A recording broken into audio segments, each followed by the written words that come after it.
It's time for your daily LSU baseball update with Musso at the box. Now, Matt Musso. And welcome into another edition of Musso at the box as we inch closer and closer to the start of the second half of SEC play. It's time to tap into the fan base a little bit. So today we will go ahead and get our second formal Q&A out of the way here on Musso at the box. You know, we did one preseason. We normally do one towards the start of conference play, but the way the schedule aligned, it didn't really allow for it this year.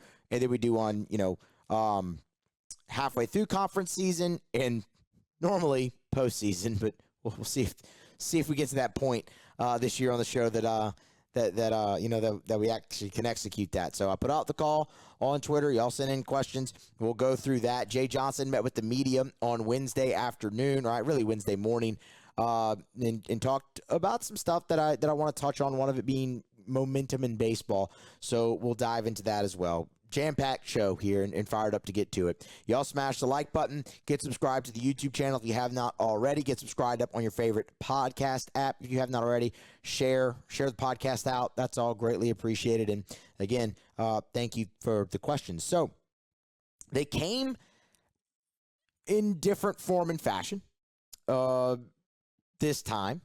Some of them were, hey, what do they need to do to make a run, which I expected.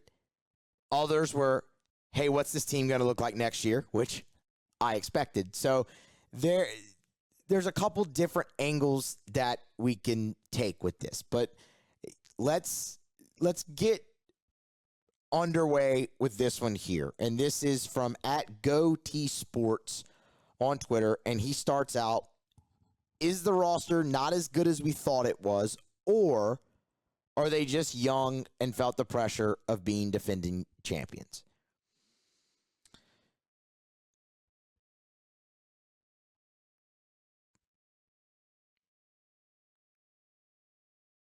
Define good. Because I think there's a line. Like, to me, there's good as in playing above your potential. Whereas you might not be the most talented bunch, but you understand the game of baseball. You know the fundamentals. You're a fundamentally sound team. You execute, and you're a good baseball team. Then there's talent, being good defined by your talent, which is, I think, where we were with this LSU team, because they don't lack for that. And I can get into that a little bit more because that's a question that's been asked plenty too. And then there's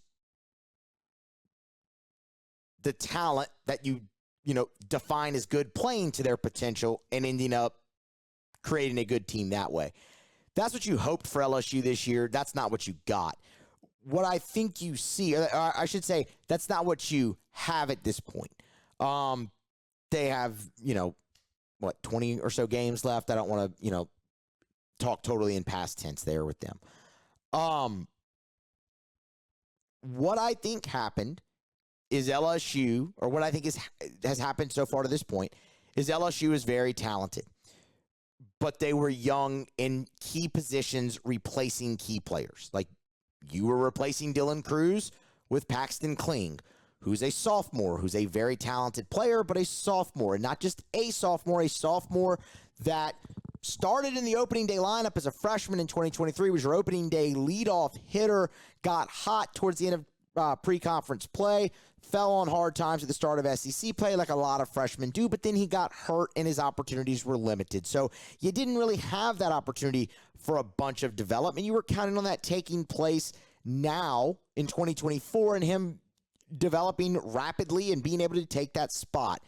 Brady Neal is the same way. Brady Neal was a starter for this team as a freshman in 2023, got injured, and was lost for the season, not even halfway through it.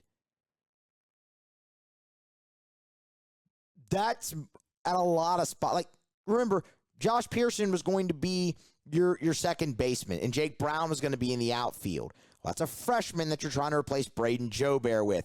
That's Josh Pearson, who's an outfielder that you're trying to replace Gavin Dugas with. You kind of see what I'm getting at there. You had all this potential. You had all this talent. They needed to take the next step, and that's what's been slower than you could afford. So that's kind of where I say define good. Because if LSU's not a good fundamental team. They just aren't. If they were, they wouldn't struggle so much in, situational play. They do. I mean, you've seen them struggle on the base paths. You've seen them obviously struggle to get the big hit. So they're not good in that respect. We all collectively looked at them and said they're good from a talent to potential standpoint, which they are. It just hasn't manifested itself as quickly as they needed to replace massively key players. Like, y'all, that was such a key for this team, was how was that talented sophomore class that was all part of the number one ranked recruiting class in the country, and guys who spurned the draft to be here, going to come along? And it just hasn't in that vein. I will continue to say what I've said plenty throughout this year. When the draft happens in July, you're going to realize how talented this LSU team is. Like, when Luke Holman's gone in the first 2 rounds, when Gage Jump is gone, when, yes, Thatcher Hurd is gone, when Jared Jones is gone, Nate Ackenhausen is going to get drafted. Like, we could get Tommy White, obviously, is going to get drafted. Hayden Travinsky is going to get drafted. Like, we can go down the list. Mac Bingham is probably going to get drafted. I think Paxton Kling has a shot to get drafted solely off the potential. Like, you have to remember how the Major League draft works. You're going to see, like, all those guys I just ran through. I didn't even count them. How many was that? 9? After you had 13 go last year, 8 or 9 that I just went through. That is what's on this team.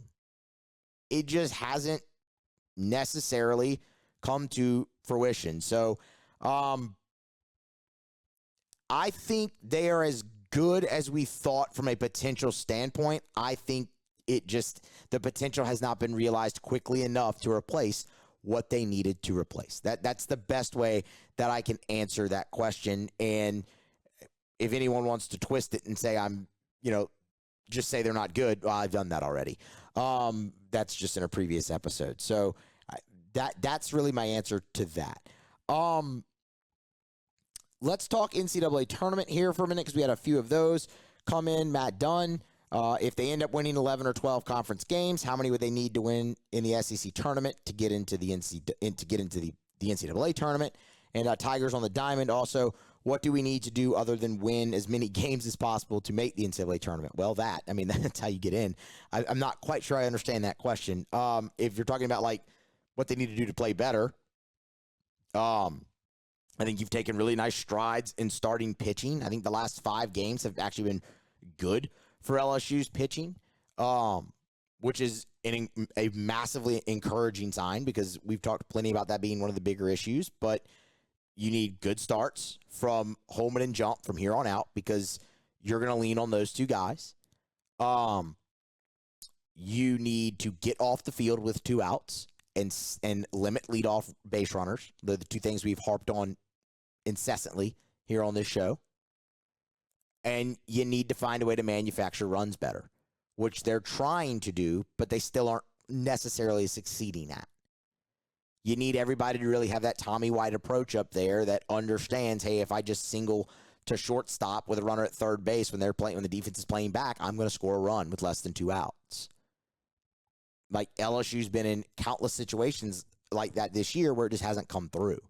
So, I mean, those are the things from a baseball standpoint, and if you do that, you're going to win more games. Now, earlier this week on an episode, we went through the back half of the SEC schedule, and I went through series by series, what I thought they would do, before they even play. And this plays into the question that Matt Dunn asked. I had LSU at 11 conference wins. So he said 11 or 12, and 12 would imply you got a sweep in there somewhere, which of course could happen. I mean, Missouri, your opponent this weekend, swept Florida. Like, Texas A&M swept Vanderbilt. Like, sweeps can happen, for sure. If you get a sweep, you'll get to 12. Either way, when you look at LSU, we'll say it again, 14 is the number where you're in. You're in. They're not getting to 14 conference wins in the regular season. At least I don't foresee that. I just told you, 11 is 11 is where I had them pegged. You sweep somebody, you get to 12, sure. The RPI is going to take care of itself because LSU's 4 of the last 5 series are quad 1 series. So you win, the ones you can win. The RPI is going to move up probably into the 20s heading into the SEC tournament, and that'll be great.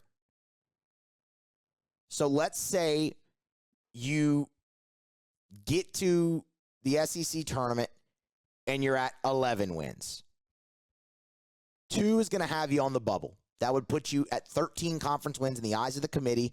Depending on who you beat would depend on the RPI. If you have 13 conference wins in this version of the SEC, including Hoover, obviously, I'm including those wins in Hoover in the 13, and then you have an RPI in the mid to low 20s, maybe high teens, I think you're in. Just because of the strength of this league this year. Like, y'all, Auburn has 2 conference wins. They are a quad 1 team. Like, that's how strong the league is this year. It is really absurd. Like, everybody else is, what's the SEC? Of course it's strong. No, this is different. Like, this is different. So that plays into it.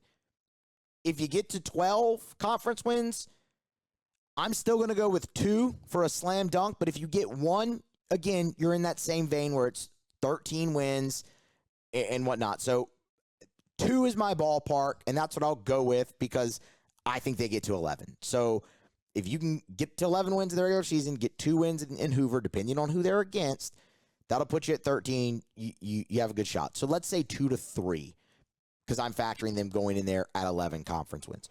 11 conference wins, 2 to 3 in Hoover, and you should be in the in the NCAA tournament.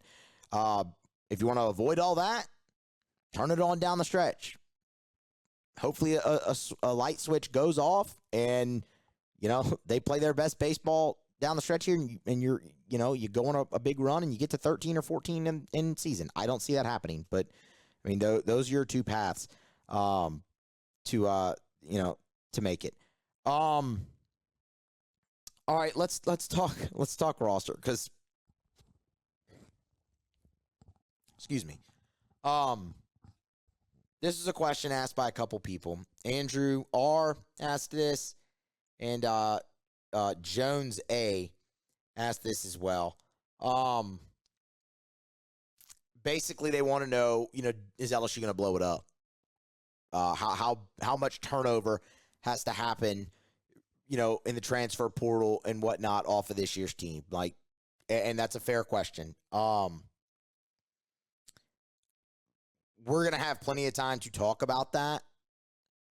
But since it was brought up by multiple people, we can talk about it a little bit now. But there will come a time where the answer can be a lot better and a lot more thorough. Because as Jones A., pointed out in his version of the question, how many positions do you think Jay will look for to find in the portal with veteran production? And he mentions have to think shortstop, third base, center field, catcher, maybe first base pending draft. It'll be wide open for competition. But the part that he throws in there is pending draft. Like, that matters. Like, I think Jared Jones is gone. Jared Jones is a draft-eligible sophomore. He's going to be taken within the first 3 rounds, I would imagine, definitely within the first 5, and he's going to sign, and he should. Jared has taken a nice step this year. But, I mean, you have guys potentially already on this team. And I know that might make you cringe a little bit, but Jake Brown's someone they're really high on. They've played him at first base. Ashton Larson's doing really well. Ashton Larson played a lot of first base in the fall and in the spring and has a couple, I think, in game this year. So, I mean, like, that's a guy theoretically you could put there next season if you wanted to. So that's why I'm saying, like, there's going to be a time to really look at that. Everybody wants to look at this and go, man, blow it up. Blow it up, blow everyone out. But, he mentioned shortstop. Okay, well, let's say Michael Braswell is gone after this year, whether it be draft or portal or what. Steven Milam can be a pretty good heir apparent there. He's hitting over 300. You've seen him play that position. He's been very good. So, that potentially opens up another spot on the infield. Sure, you're going to have attrition here off this team. You have to. But a lot of it's going to be because guys move on. Will some guys enter the portal? Of course, because guys always do. Are there going to be tough conversations that Jay Johnson has to have with certain players on this team? Yeah. But there always is, not just when you're in the midst of a 3-12, start to conference play. That happens every offseason, is kind of how I would approach that. So, look, I can look at these classes for LSU. LSU took what? Was it 7 or 8 players out of the transfer portal coming into this season? You've had big transfer portal classes really every year. The one thing I think LSU does look for is a big hitter. This was the first offseason they did not land that, and they went after Braden Montgomery hard, and he went to Texas A&M and whatever. They went after Colby Shelton. He ended up at Florida, whatever. This was the first year you didn't. You landed Jacob Berry, obviously, in Jay's first offseason. You landed Tommy White.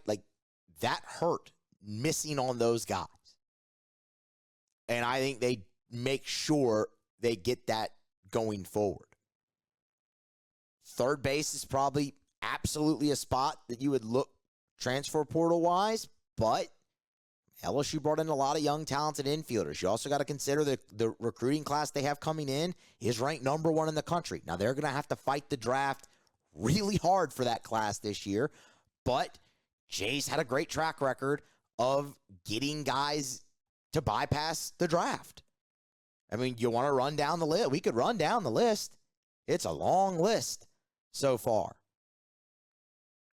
So you'd expect some of them to end up here. And then which guys return and can make a jump, that's all something that they have to decide. You will see portal additions because you have all the time. And, it'll probably be plentiful because it has been in each of the off seasons. They're going to do whatever they have to do. I can't put a number on that right now, y'all. They still have 15 conference games left to play. You still have to go through this whole draft process. Like I said, this is not normally something I would address at this point in the season, but multiple people asked about it, and I understand why. But what you can't overlook is there are options on this team that can just change positions, and then maybe you supplement there. And then you have the recruiting class coming in as well. It's a much more complex process than just saying, man, they all underperformed to get them out of here, right? Because players are allowed to get better. You are. So, and a lot of these players will.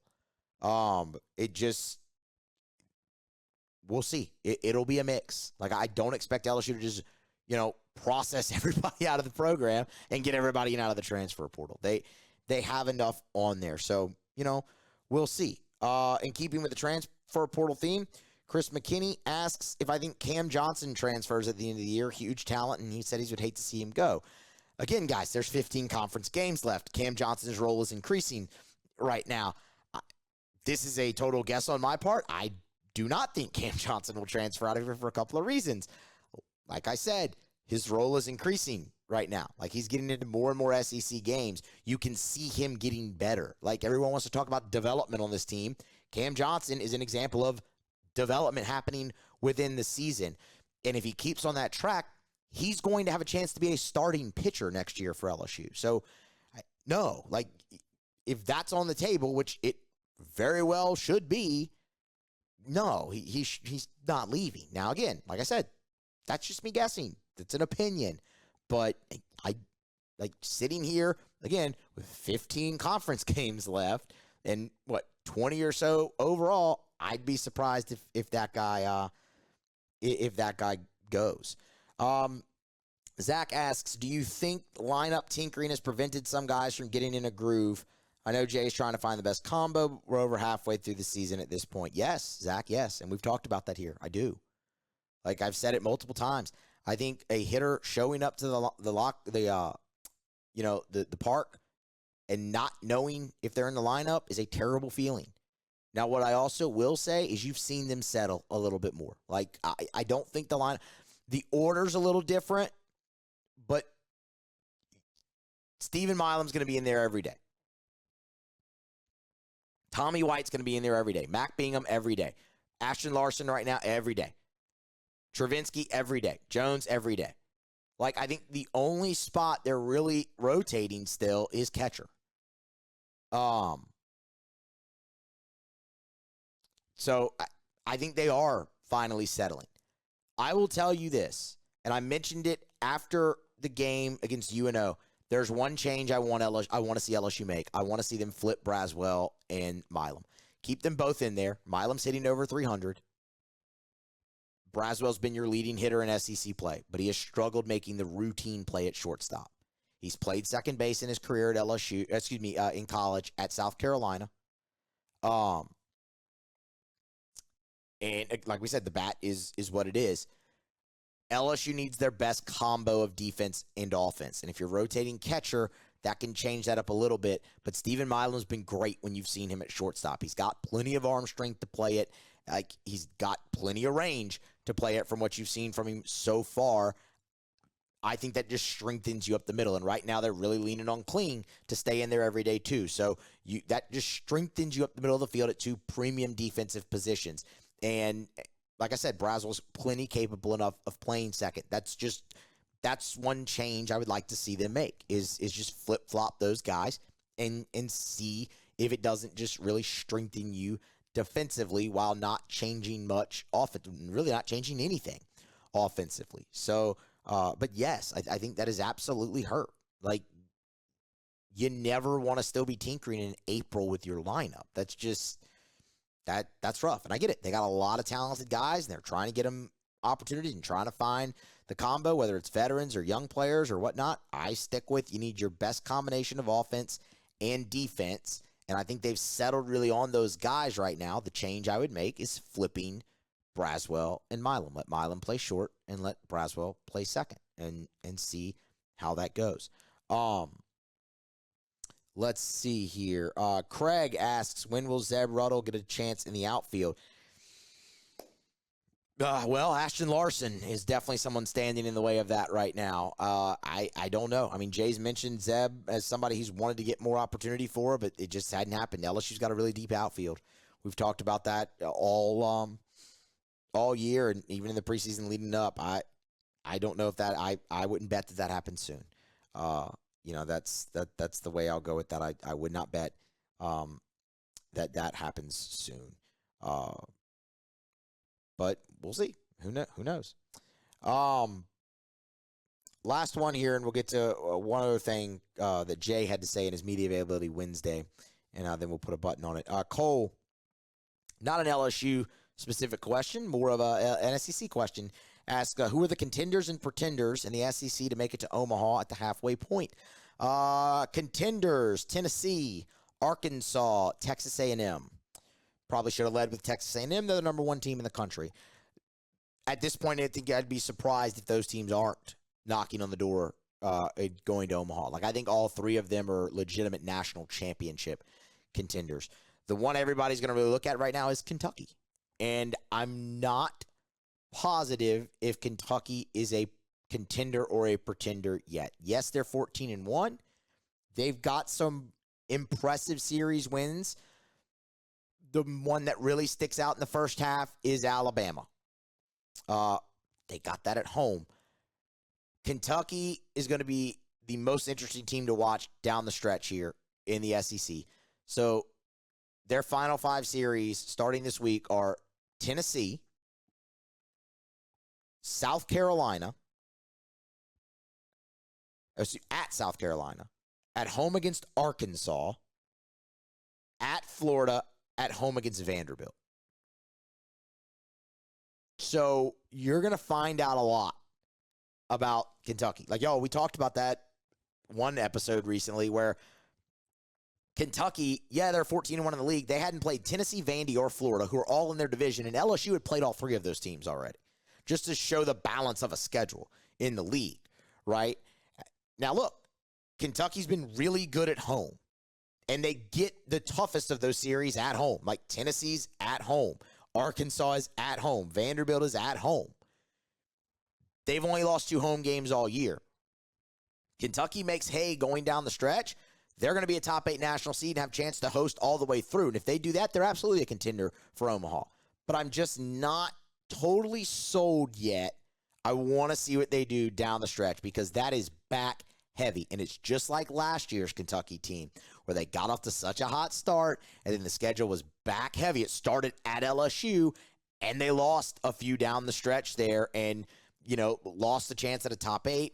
They were a super regional team, but we did see them lose ground down the back half of conference play last year, and the potential is there for that this year. So I'm not totally sold there. I think anyone else is pretending at this point. I'm not a total believer in Vanderbilt. I don't think the offense is there, and I don't think the pitching staff is nearly as good as Arkansas. Like, that's the difference. Sure, Arkansas's offense isn't great, but they legit have one of the best pitching staffs in the country. Vanderbilt's is good. Arkansas is better. So I'll call Vanderbilt a pretender. I also don't think Vanderbilt's going to have a chance to host all the way through. Florida, I don't know how you could call them anything other than pretender. They're 1-2 games above 500 overall. They've just been woefully inconsistent. Could they get hot? Sure. But they're kind of in the same conversation as LSU. Could they get hot? Sure. Is it likely? Probably not. That's Alabama's an interesting team maybe to keep an eye on, but super regional club from last year, Rob Vaughn's done a great job in year 1. I would still probably go pretender. So right now I'll give you Tennessee. Well, let's do this the right way. Texas A&M, Arkansas, Tennessee as solid contenders, and then fringe contender right now, Kentucky. I just want to see what they do down the back half of the season. All right. That does it for the Q&A portion of this. Thank you for all the questions. I hope the answers were satisfactory. I hope they helped as well. Let's talk real quick about something that Jay Johnson spoke about at his media availability on Wednesday morning. And everybody obviously wants to know, what can you do for a turnaround? And Jay kind of talked about that a little bit.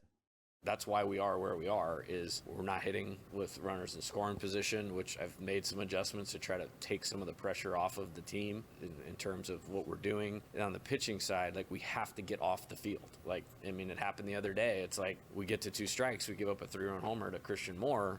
Well, then Tommy immediately comes up and hits a 2-run homer. Now we have the lead with 6 outs to get if we get off the field. That's one example of many examples. And so it's like the inflection points in the game. And again, I know it's a midweek game, but we won all of them last night. We had a lead. We walked a guy in the 8th inning, immediately got a double play. Completely changes the game. We just need to be better at those points. We kind of touched on that with one of the listener questions early. We're not going to go through all those examples. We've already done that kind of in real time as they've happened. And it just is. LSU has lost swing points in the game time and time again. It's why you had the close loss to Vanderbilt. It's why you had the close loss to Florida. It's why you had the close loss to Tennessee. We go through all of them. Not necessary. The thing I found really interesting was kind of piggybacking off of that later in the press conference. Jay was asked about momentum because it's something that we've talked about where, man, it just seems like this team needs something to go right for them, right? They need a break somewhere, and maybe that changes mindset for them a little bit, right?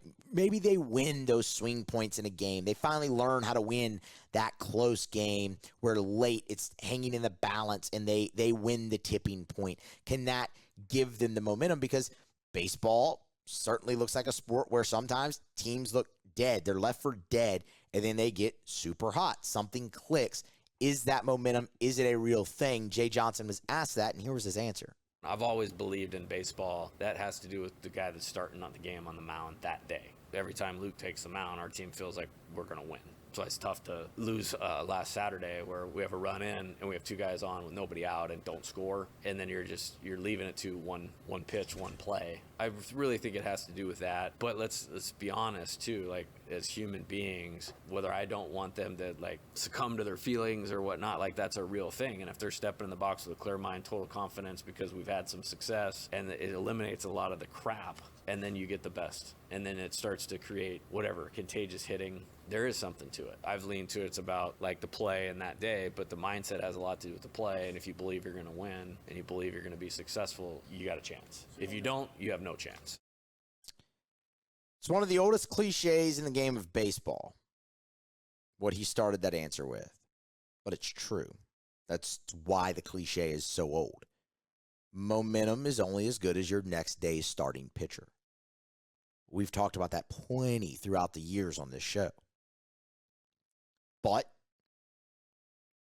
when you've been down as bad as this team has been down, and y'all, they're down bad, you catch a break, you finally win that game late against the likes of Vanderbilt or Florida, yeah, that's going to change the mindset. And yeah, that can absolutely be a catalyst. It's why we've said, the way we've termed it, they need a break. Well, you're past the point of breaks. You got to go out there. You got to make your break. You got to make your own luck, in a sense. When they do that, you learn how to win. And when you learn how to win, you expect to win. You have great confidence they're going to win when Luke Holman goes out there on the mound. He's been awesome this year. You should. That's when you've won. But don't always have that right now. Yeah, momentum is only as good as your next day starting pitcher. That's the guy that can get you off to a good start. Getting off to the good start hadn't necessarily been LSU's problem most of the time. It's been late in the game when it's hanging in the balance. So that's why I look at this and I go, yeah, maybe momentum can be a big thing for this team if they get over that hump. They'll have more opportunities. Jay's right in those cuts that we played. Tuesday night against UNO, I've wanted them to be McNeese all week. I don't know why. Tuesday night against UNO, they did win every single one of those tipping points of the game. Now, can you carry that over into conference play finally? We'll see. They get their opportunity against Mizzou. But I think that could be the jump start for them. When they finally get one, do they look at it and go, oh, I can do this. We can do this. Let's go, boys. Let's get back to the park and do it again. Maybe. Maybe not. Only time will tell. We'll get an answer. All right, guys, that's going to wrap it up. Y'all smash the like button. Get subscribed up to the YouTube channel if you have not already. Get subscribed up on your favorite podcast app if you have not already. Share, like, follow me on social media, on Twitter at Musso Matthew. All of that greatly, greatly appreciated. And be here next time for more on Musso at the Box.